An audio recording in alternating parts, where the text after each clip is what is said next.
జిల్లా కేంద్రంలోని బైపాస్ రోడ్లో గల షిరిడి సాయిబాబా మందిరంలో శ్రీరామనవమి పురస్కరించుకుని జరుగుతున్న అఖండ సాయినామ సప్తాహం అంగరంగ వైభవంగా ఘనంగా కొనసాగుతుంది. కాగా సోమవారం ప్రారంభమైన ఈ నెల 21న ప్రారంభమైన సాయినామ సప్తాహం 28వ తేదీ శనివారం ముగుస్తుందని నిర్వాహకులు తెలిపారు. సాయినామ సప్తాహం 8 బ్యాచ్లుగా వారం రోజుల పాటు నిర్విరామంగా కొనసాగుతుందని అన్నారు. అఖండ సాయినామంలో పాల్గొంటున్న భక్తులందరికీ అల్పాహారం, భోజనము తదితర ఏర్పాట్లు చేశారు. Om Sai Sri Sai Jaya Jaya Sai. Om Sai Sri Sai Jaya Jaya Sai. Om Sai Sri Sai Jaya Jaya Sai. Om Sai Sri Sai Jaya Jaya Sai. Sai Sri Sai Jaya Jaya Sai. Om Sai Sri Sai Jaya Jaya Sai. Om Sai Sri Sai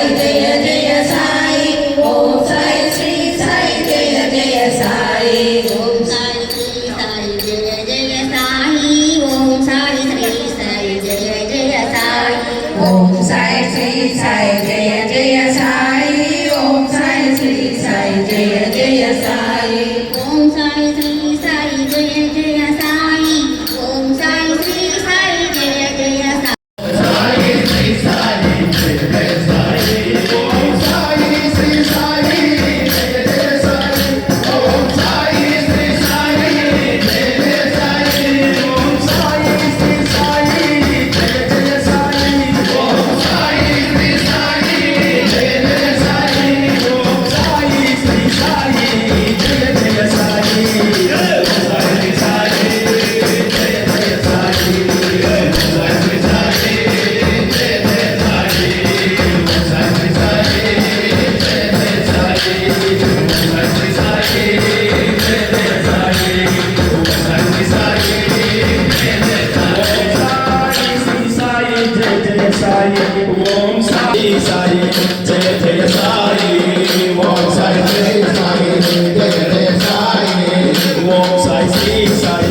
Sairam స్థానిక తెలంగాణ రాష్ట్రంలో జగదాలయంలో షిరిడి సాయిబాబా దేవాలయంలో ఆధ్యాత్మిక సత్సంగాలు, మాతలు, అన్ని దేవాలయాల నిర్వాహకుల సంకల్పంతో, భక్తులందరి కలయికతో దేశంలో ఎక్కడ లేని విధంగా మన జగదాలయంలో కొలువైన శ్రీ సాయినాథునికి జగదాలయ గురువర్యులు నంబి వేణుగోపాలాచార్య కౌశిక్ గారి మంగళాశాసనంతో సభాపతి బ్రహ్మశ్రీ త్రిగుళ్ళ విశర్మ గారి నేతృత్వంలో అవధూత పుల్లూరి నారాయణ దాస్ గారి దివ్యాశిస్సులతో అఖండ సాయినామ సప్తాహము గతంలో 22 సంవత్సరాలు నిర్వహించుకున్న దేవాలయము ఏదైనా ఉంది అంటే మన జగదాలయంలో ఉందని భక్తులు చెప్తారు.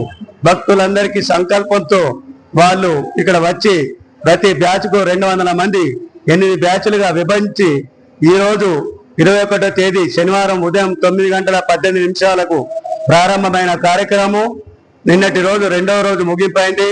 ఈరోజు 3వ రోజు నిర్వహణ జరుగుతున్నది.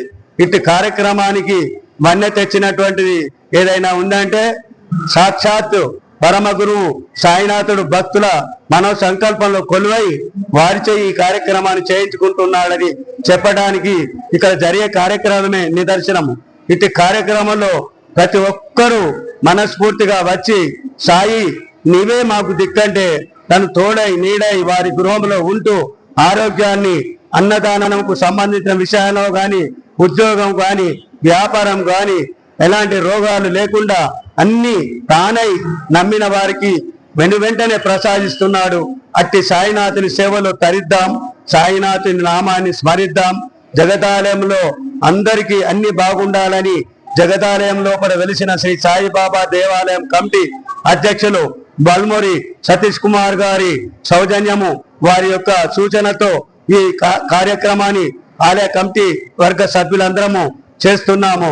ఇట్టి కార్యక్రమానికి భగవంతుడు ప్రతి ఒక్కరి మనసులో తోడై వారితో ధన రూపేణ వస్తు రూపేణ శ్రమ రూపేణ ఈ కార్యక్రమానికి సహకరిస్తున్నారు. ప్రతిరోజు ఉదయం అల్పాహారము, మధ్యాహ్నము బాబా ప్రసాదంగా భోజనము, సాయంత్రం 6 గంటలకు అల్పాహారము, రాత్రి 9 గంటలకు అల్పాహారము మరియు 10 నుండి ఉదయం 6 గంటల వరకు 4 దఫాలుగా భక్తులకు వారికి నిద్ర రాకుండా ఛాయను అందిస్తున్న దేవాలయము. మీ అందరి సహకారం ఎప్పటికి ఇలా ఉండాలి. అందరం బాగుండాలంటే సాయి నామ స్మరణ చేద్దాం, సాయి సేవ చేద్దాం, సాయి సన్నిధిలో కలుద్దాం. జై సాయిరామ్. సాయిరామ్. జైత్యాలలో షిరిడి సాయి మందిరంలో దేశంలో ఎక్కడ లేని విధంగా గత 22 సంవత్సరాలుగా అఖండ సాయినామ సప్తాహం వారం రోజుల పాటు జరిగే దేవాలయం ఉంది అంటే అది ఒక జైత్యాలలోని షిరిడి సాయి మందిరం అని చెప్పవచ్చు. ఇక్కడి కార్యవర్గ సభ్యులందరూ కూడా మమేకమై ఏకదాటిపై ఉండి అధ్యక్ష కార్యదర్శితో పాటు నిర్వాహకులు కూడా అందరికీ సహకరిస్తూ ప్రజల సహకారం తీసుకుంటూ భక్తుల సహకారం తీసుకుంటూ అనేక కార్యక్రమాలు నిర్వహించడం జరుగుతుంది. అందులో భాగంగా ప్రతి సంవత్సరం శ్రీరామనవమిని పురస్కరించుకొని శ్రీరామనవమి కంటే ఒక వారం రోజుల ముందు అఖండ సాయినామ సప్తాహాన్ని వారు నిర్వహిస్తున్నారు. అందులో భాగంగా ఈ రోజు 3వ రోజు ఎంతో అద్భుతంగా మహిళలు ఏకరూప దుస్తులు ధరించి వచ్చి వాళ్ళు సాయినామ సంగీతాన్ని పాడడం జరుగుతుంది. ఇంత చక్కని అవకాశాన్ని పుట్ట ప్రజలకు కలిగించిన నిర్వాహకులకు, ఇక్కడి ఆచార్యుల వారు గుండయ్య గారు, నీరజ్ పండిట్ వీరు కూడా వచ్చిన భక్తులందరికీ అన్ని సౌకర్యాలు కలగజేస్తూ వారందరినీ చక్కగా రిసీవ్ చేసుకుంటూ భక్తులను పెంచుకునే ఘనత ఈ ఆచార్యుల వారికి దక్కుతుంది. అలాగే అధ్యక్ష కార్యదర్శితో పాటు ఇక్కడ కన్వీనర్గా నిర్వాహకుడుగా ఉన్న శ్రీ గురుస్వామి మార కైలాసం గారు అందరినీ ఒక్కతాటిపై నడిపించడానికి తన సాయశక్తుల కృషి చేస్తూ అందరినీ కలుపుకుపోతూ ఇక్కడ కార్యక్రమాలన్నీ నిర్విఘ్నంగా జరిపిస్తున్నారు. ఈ వారం రోజుల పాటు ఒక ఆనందదాయకమైన, ఒక అద్భుతమైన, ఒక విందు భోజనం తిరిగా మేము ఇక్కడ అందరం కలిసి ఒక విందులో పాల్గొన్న అనుభూతి పొందుతున్నాం. ఇంత చక్కని అవకాశాన్ని మా అందరికీ కలిగించిన ఆలయ నిర్వాహకులందరికీ కూడా ఈ సందర్భంగా కృతజ్ఞతలు తెలియజేస్తూ సాయిరామ్.